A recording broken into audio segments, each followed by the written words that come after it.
if they are knowledgeable about Native Americans, if how they see themselves, their work ethic.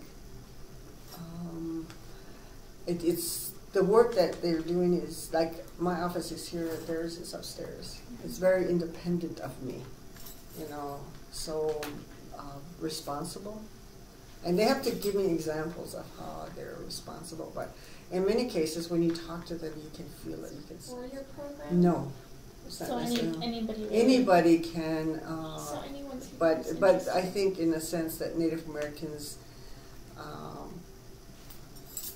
can take priority in a sense, not because of it, but more that,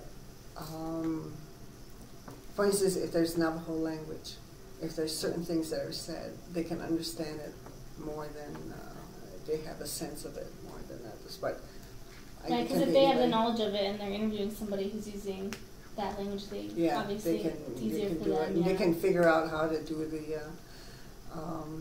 the computer has to be, the format has to be changed so that the Navajo language can be put on there. Anytime I do an interview, my time is usually about 3 hours at the minimum, just to set up, afterwards to take down and so forth. And sometimes it takes longer, and you have to find a place to cut, to stop. So it's like about 3 hours, definitely at the minimum, that you're doing this interview. All the setup and everything. And then after that, I usually come back into the office, and then I ask the student to put it on the computer then, and he labels it.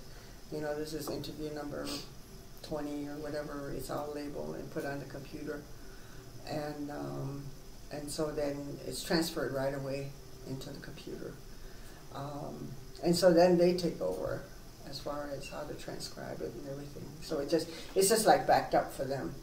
They're working on something else, and there's 2 of them, and they take turns, and they set up their schedule kind of like opposites, so that they're not. It's just one computer that they're using. So it's not like that they're there all the time together. And the rest of the time I'm doing the editing, I'm setting up more interviews, I'm calling people.